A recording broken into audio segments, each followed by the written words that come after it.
할렐루야. 3월 4일 함께하는 교회 큐티 영상을 시청하시는 우리 성도 여러분들을 환영합니다. 오늘 우리가 함께 살펴볼 본문은 마가복음 9장 2절부터 13절까지의 말씀입니다. 우리 함께 눈으로, 귀로, 그리고 가능하신 분들은 입으로 읽도록 하겠습니다.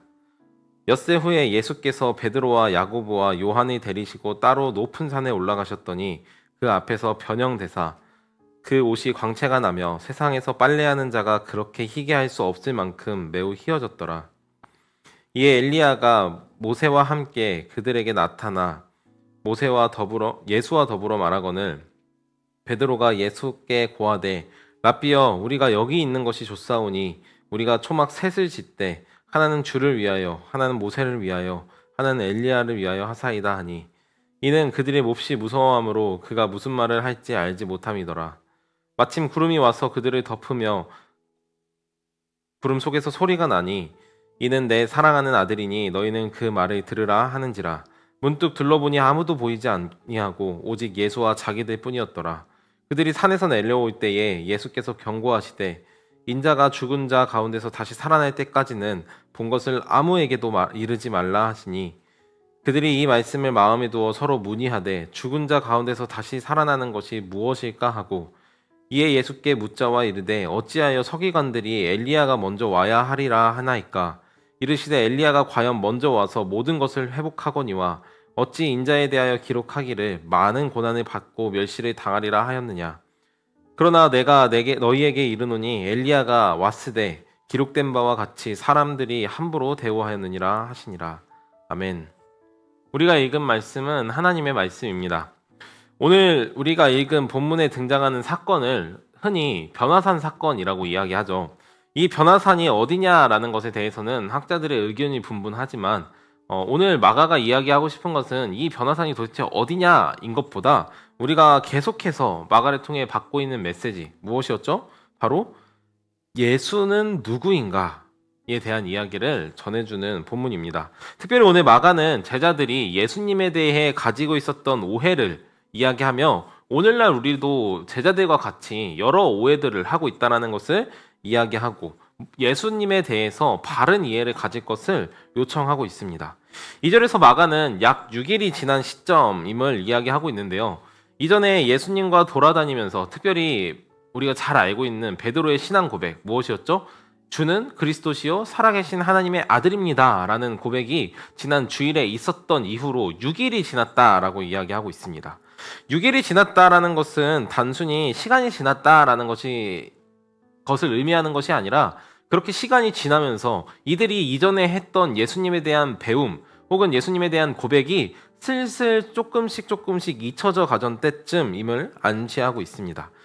이렇게 6일이 지나고 예수님과 제자들은 이곳저곳 돌아다니며 복음을 선포하고요.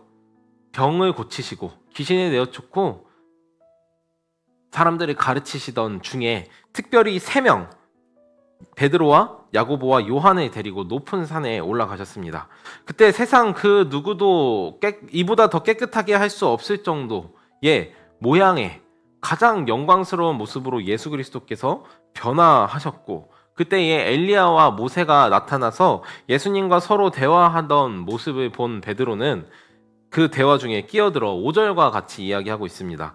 랍비님, 우리가 여기에 있는 것이 좋겠습니다. 우리가 초막 셋을 지어 하나는 랍비님을 위해, 하나는 모세를 위해, 하나는 엘리야를 위해 모시겠습니다. 그런데 이에 대해 마가는 베드로에 대해 이렇게 말하는데요. 그들이 너무 겁을 먹은 나머지 횡설수설하였다라고 이야기하고 있습니다.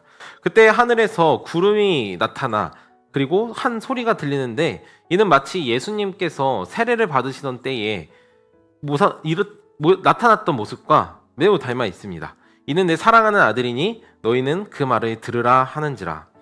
여기서 핵심은 바로 하늘로부터 즉 하나님께로부터 계시를 받았다라는 것인데 그분 예수 그리스도는 바로 하나님의 아들이니 그의 말을 잘 들으라라는 것이었습니다.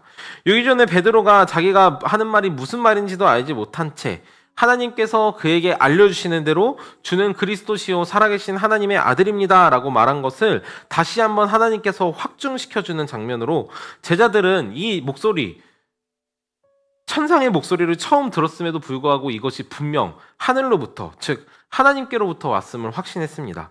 왜냐하면 이스라엘 백성들에게 있어서 구름이 온 지면을 덮는다는 것은 과거 모세가 이스라엘 백성들과 함께 시내산 어간에서 하나님이 임재하시고 그들에게 말씀하셨던 것을 이스라엘 모든 백성들이 이미 알고 있었기 때문에 이와 같은 자연 현상을 하나님의 임재임을 표현한다는 것을 모두가 잘 알고 있었기 때문입니다.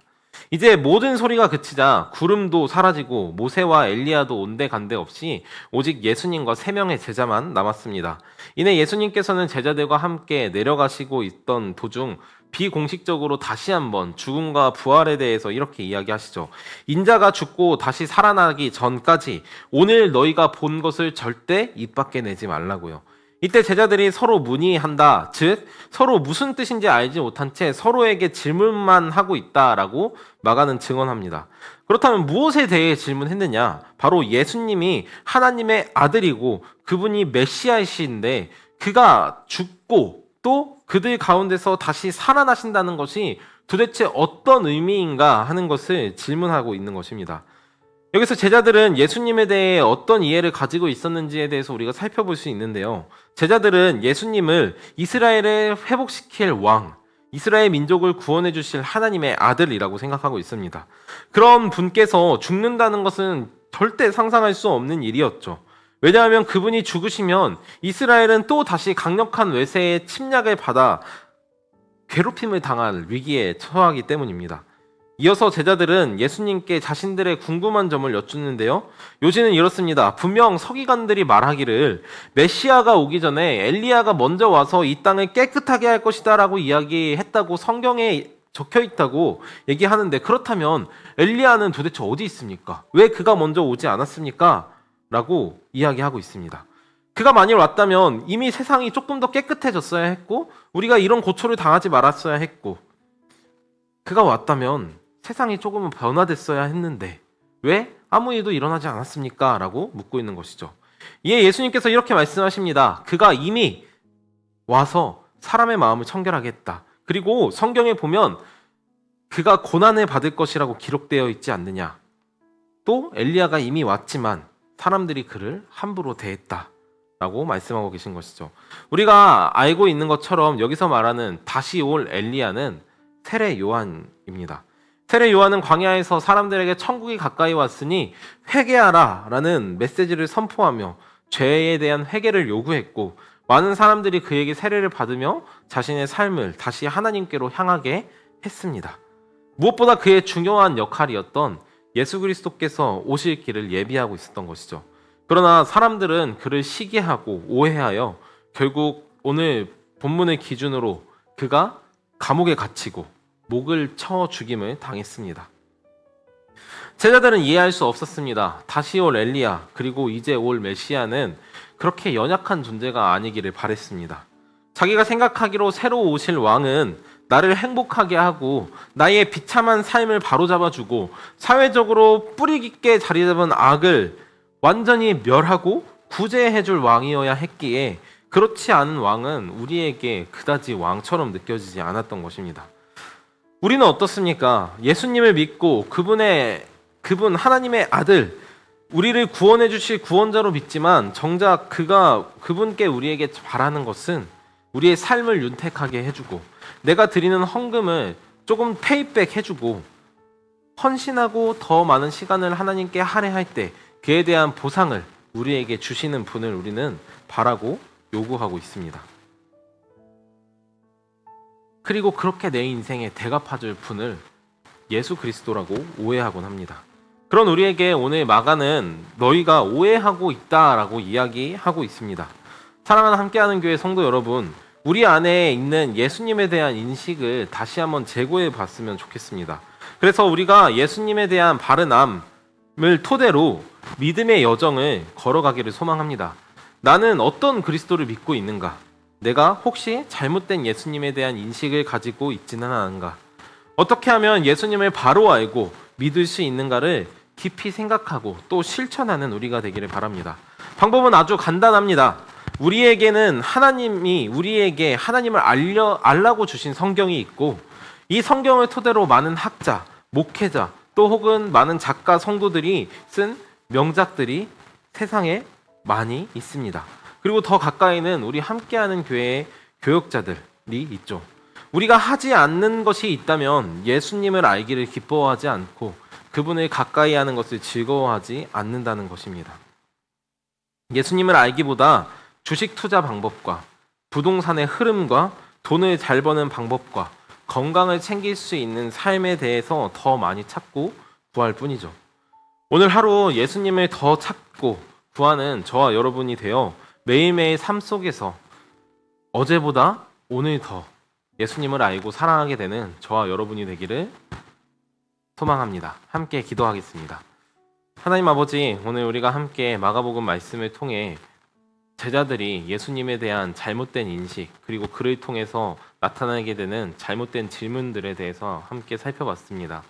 주님, 우리도 이스라엘 백성들처럼 하나님을, 예수님을, 성령님을 오해하고 살아갑니다. 그러다 보니 우리가 때때로 하나님에 대해 정말 많이 실망하고, 예수님은 도대체 무엇하는 분이신가? 하나님이 계시다면 왜 나에게 이러한 일이 일어나는가 하며 질문을 일삼습니다. 하나님, 우리가 우리의 평생에 걸쳐 살아가는 시간 동안에 하나님을 더 잘 알길 원합니다. 예수 그리스도를 더 사랑하길 원하고 성령님께 더 메인바 되기를 간절히 소망합니다. 하나님, 우리에게 주님에 대한 알을 더하여 주시옵소서. 우리가 성경을 읽으며 또 여러 신학과 신앙 서적을 읽으며 또 서로 그리스도인들끼리 대화하고 또 교역자들에게 묻고 질문하며 그 대답을 들으며 하나님에 대해, 예수님에 대해, 성령님에 대해 더 깊이 알고 또 우리들의 삶에 그분을 더 깊이 사랑할 수 있기를 소망합니다. 우리 함께하는 교회가 그렇게 하나님을 더 사랑하는 교회가 되도록 인도하여 주옵소서. 예수님의 이름으로 기도합니다. 아멘.